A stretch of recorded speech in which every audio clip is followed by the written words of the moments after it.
In October 1929, U.S. stock prices plunge, a crash that will ultimately wipe away 80% of market value.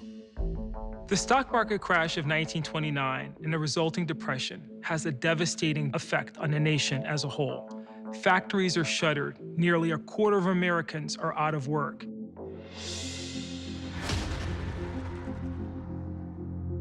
Among the major aviation players, Henry Ford feels it first. His annual sales plunge from over 90 planes to just 2. Remember when we built that monoplane? Of course. It was a monstrosity. It sure was. We're gonna wind down the aviation business. Why? We've had a bad year, but we can turn it around. We've done our part. It's a rude awakening for Henry Ford, but it's a realistic one. Rather than let his automobile industry wither on the vine, he doubles back down on autos. Henry Ford, he is not one like Boeing or Douglas who are very much enraptured with aviation. To him, it is another opportunity, which again explains why he can walk away. Things are much worse for another aviation executive.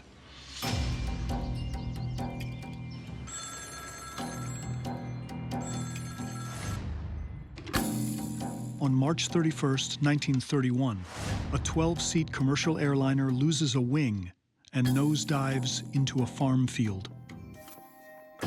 One of the 8 dead is celebrated Notre Dame football coach Knute Rockne. The plane? A Fokker trimotor.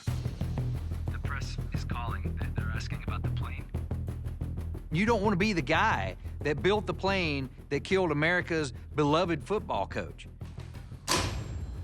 Fokker's trimotor has a metal body, but to save money, he's continued to use wooden wings. Investigators find the wings were structurally unsound, causing one to break off in flight. As planes got bigger and heavier and faster, the limitations of wood were coming to the surface. One limitation was it was hard for them to get inside the wing and inspect all those wooden joints. So you couldn't really tell, like, is it still good? All of Fokker's planes are grounded. His U.S. operation will collapse and later be sold.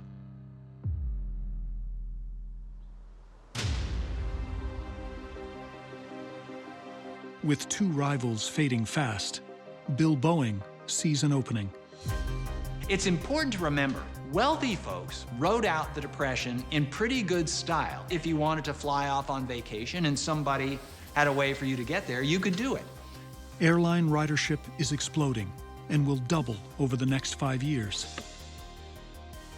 In late 1931, Boeing gives his booming business a new name, United Airlines. And to take it over the top, he builds a new airliner, the Boeing 247. Its top speed of 200 miles per hour will be 50 miles per hour faster than any other commercial airliner on Earth. It was clearly the most modern plane built up to that time and perhaps the safest plane built up to that time.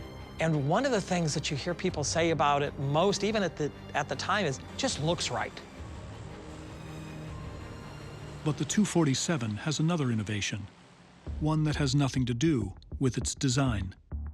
So during these beginning days of the airlines, flying was, today we would look at it as a very miserable experience.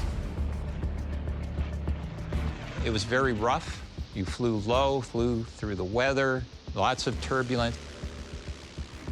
There's a pilot and co-pilot in the front of the airplane, but they don't come back and talk to you. The airplane begins to fly through a storm, begins to buck. What's happening? Are we safe? Are we going to crash? So this gave a young lady an idea. Her name was Ellen Church, and she was a nurse.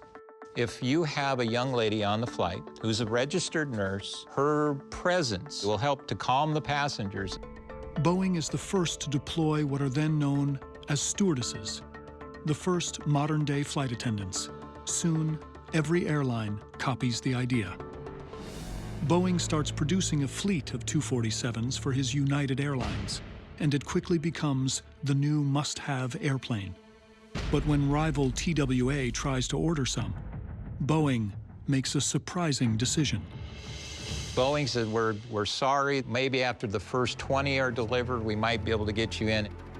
And that's not acceptable. What Boeing doesn't know is that TWA will turn to a rival plane maker and commission one of the most iconic aircrafts of all time. In 1933, TWA is looking to build a passenger plane to compete with Bill Boeing's 247, the pride of United Airlines. And TWA is banking on Donald Douglas. You've heard the story of the tortoise and the hare? Bill Boeing's the hare. Donald Douglas is very much the tortoise. The TWA job is the opening Douglas has been waiting years for. He calls his two-engine plane the Douglas Commercial, or the DC-1. It's faster than Boeing's 247 and can carry 2 more passengers. But it's 3,000 pounds heavier. And TWA has one non-negotiable demand. It was almost mind-blowing in how advanced it was. They wanted to be sure that that plane could take off with one engine and fly. We're gonna need one hell of an engine.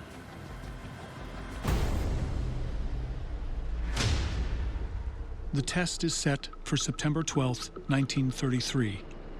Winslow, Arizona is chosen for its high altitude and thin air, which makes takeoff even harder. Could you survive on takeoff if one of your engines fail? It's going to tend to cause the plane to crab, maybe even roll. The pilot has no idea how he's supposed to react. If you react the wrong way, you're going to crash the plane and probably die.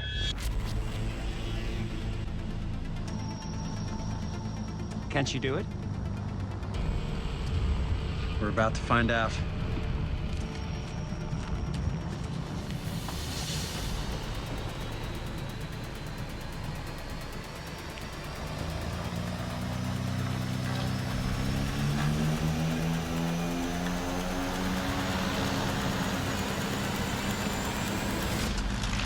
At takeoff, the pilot cuts one of the 2 engines, causing the giant plane to struggle. Come on, girl. Come on. Come on. Come on. Yes. Yes! Oh, yes! TWA just got itself one hell of a plane. It's said that the propellers almost scraped the runway, but it did get into the air, it proved its point, and the DC-1 went on to become one of the most iconic aircraft in aviation history.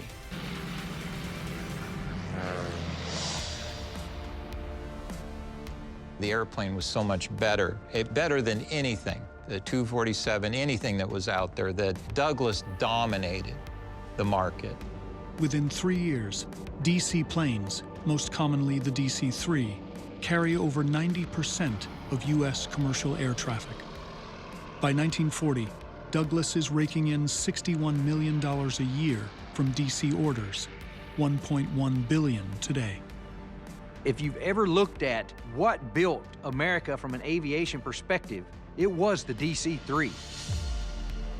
I was in Antarctica about 16, 17 months ago, and you see DC-3 aircraft. So like, we're talking aircraft that are like 75 years old.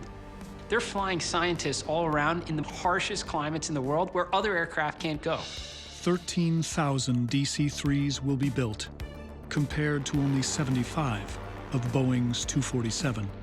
This is an important business lesson that the Boeing company, Boeing Airplane Company, learned the hard way.